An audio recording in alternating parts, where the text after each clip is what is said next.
You all do remember that back in 2011, the Dallas Mavericks won the championship against the Big Three, right? Yeah, don't worry, we here at NBA All-Stars YouTube channel also forget at times. So much has happened since the Mavericks became champions that we thought we'd share the story of why players didn't want to join the team after their 2011 victory year. Many things were said about the Dallas Mavericks before they won the 2011 championship. Remember that historic 2-0 lead they had back in 2006 against the, you guessed it, Miami Heat that they ended up blowing? Thank God that wasn't the case again, or Mavericks fans would have lost it. In 2011, though, the Mavericks broke all those negative rumors and backlash that they were getting from around the league.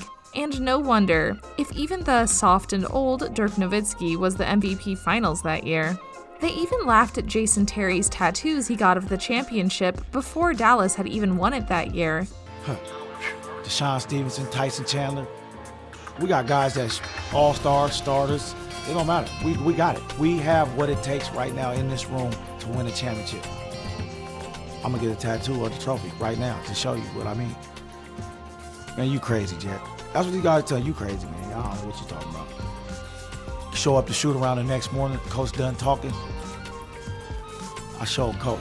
I'm serious, baby. We gonna win it all this year.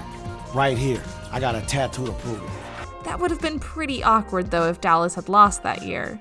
I think fans would have never forgiven Terry for that one. It's a sweet joy, sweet vindication, and I'll never forget this day. The Mavs ended up shutting LeBron James up in the final minute of Game 5, but a lot of fans think that LeBron James just straight up choked in the finals that year, which took a turn for the worst, giving the Mavs a 3-2 lead in the series. And so, the rest as you know it was history, with players like Jason Kidd and Deshaun Stevenson scoring 3-pointers like the game sliders were set to 100, or Sean Marion controlling LeBron, yeah, you heard that right, and not allowing him to score almost any basket that game. Plus, with JJ Barea leading the office and actually playing like he knew what he was doing certainly helped the Mavericks out. Finally, you can't forget about Coach Rick Carlisle, who was striving for the best defensive zone in the league, and with Tyson Chandler as the new addition in center, he made that possible. Offensively, Chandler was enough of a threat to free Dirk up from being double-teamed.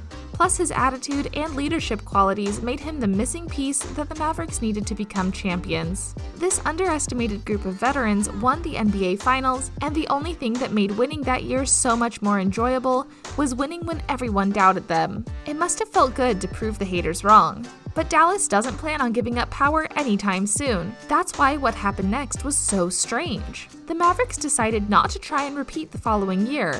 Weird, since they had all the players needed to do so. Well, until they traded them all away, basically. They looked beyond the 2011-12 season to the great free agents who would be available in the summer and even the following summer. They decided to make as much cap space as possible, which meant losing JJ Barea and Deshaun Stevenson to free agency and Tyson Chandler in a trade. As Donnie Nelson said in an insulting way, "If you want to hire those guys back, then you won't stand a chance with the big boys this summer."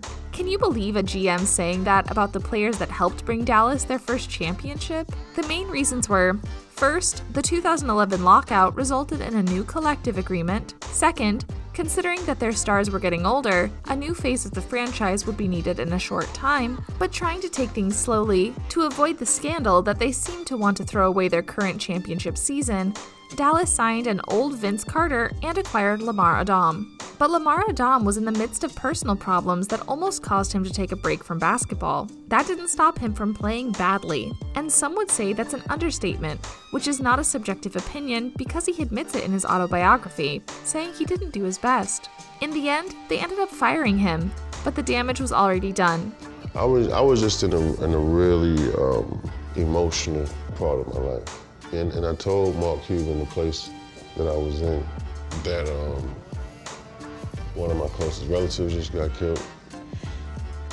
And I know I really wasn't in the headspace to play and perform at a high level. Dallas finished the regular season just over .500. They managed to get 7th place entering the playoffs, not what you'd expect from the former champions.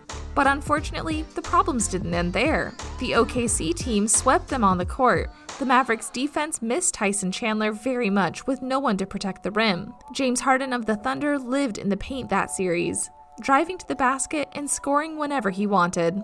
Meanwhile, Chandler won the Defensive Player of the Year award while playing for the Knicks that year. The blame fell on the coach. Donnie Nelson may have been blamed as part of the strategy too, but, it's easier to blame someone else, especially if he has a big ego.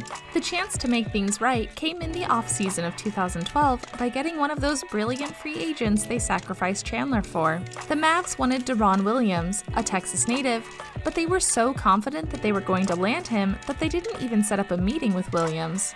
Marc Cuban was a little sour that Williams didn't want to sign with the Mavs, so he initiated a mini feud with him during a press conference. But in the meantime, they had lost Jason Terry and Jason Kidd in the free agency. Kidd and the Mavs had verbally agreed to a 3-year, $9.5 million deal, but later that day, Kidd decided to go to the Knicks for the same amount of money. Eventually, Nelson and Cuban signed a bunch of players with 1-year contracts. Problems arose in the regular season.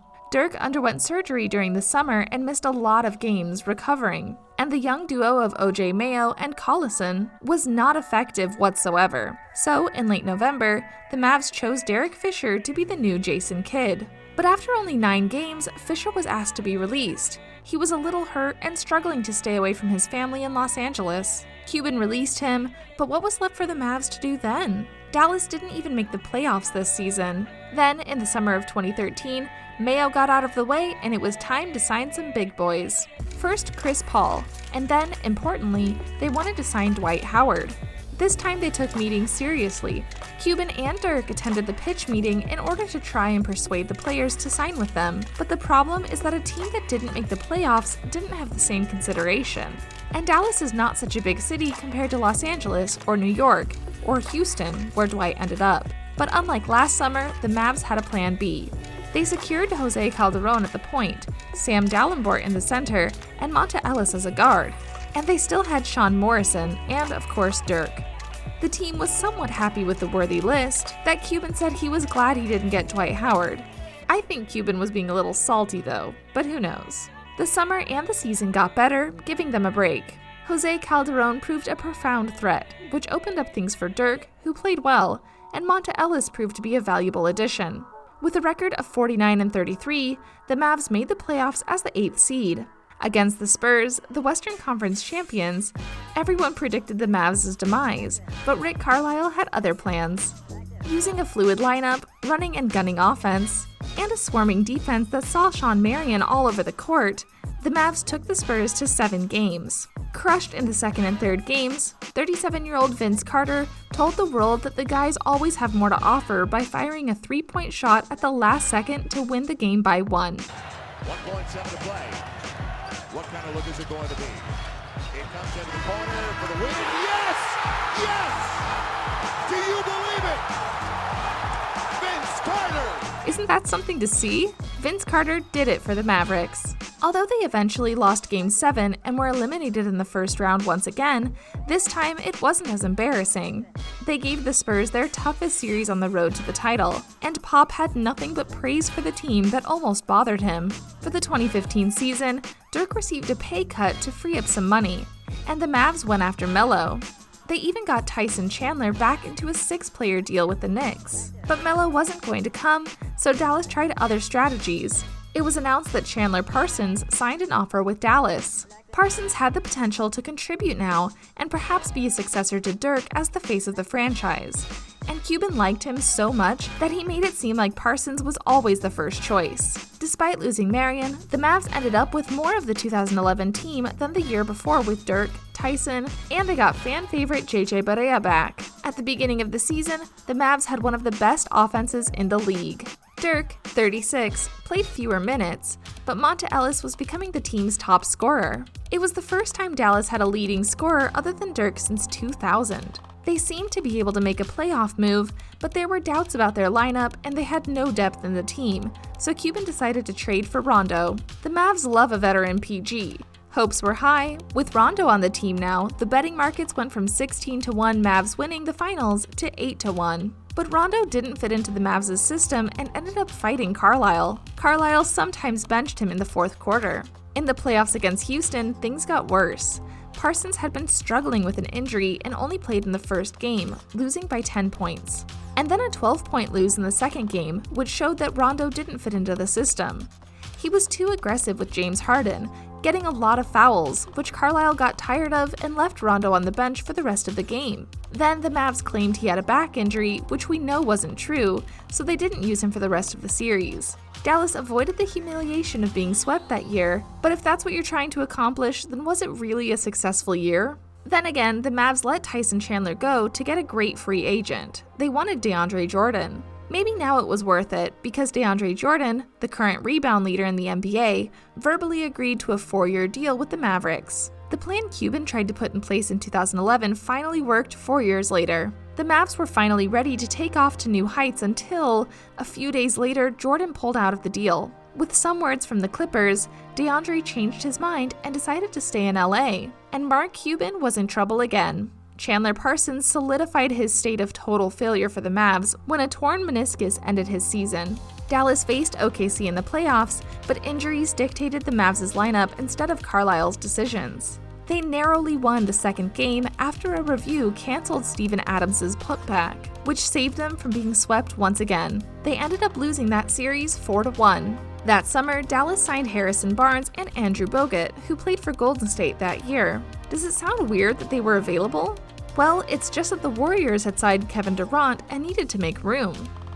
In other words, the Warriors demonstrated how to secure an elite free agent first and then make room. The Mavs had a lot to learn from them yet, because even so, the 2016-17 season got off to a rough start for Dallas. Nowitzki's heel had been bothering him since boot camp. He played in 5 of Dallas's first 19 games before officially entering the injury pool, and by December, Dallas had the second worst record in the NBA. Dallas finished with a record of 33-49 and missed the playoffs entirely. It was the worst season since Marc Cuban took over the team. Nowitzki remained loyal to the Mavs during the last 2 seasons in the NBA. And while both seasons saw records fall and no playoffs, Nowitzki's legacy remains as high as he ever was. You still don't understand what they did wrong? Well, whether it was a poor draft, a performance so bad that no one wanted to join, or an offer of a word of mouth that led to a rejected deal, an elite free agent never saved them. But that only shows what was so special about the 2011 Mavericks team. They didn't depend on a star to save them. Dirk Nowitzki was a star, all right, but he didn't win the title alone. It was a team effort. They won together, but Dallas fell apart on its own. Did you learn that from this video? All that's left is for the Dallas leadership to realize it. We hope you enjoyed the video. Make sure to leave us a like down below and smash the bell icon to get notified when we post new videos. Check out some of these videos that appear on your screen.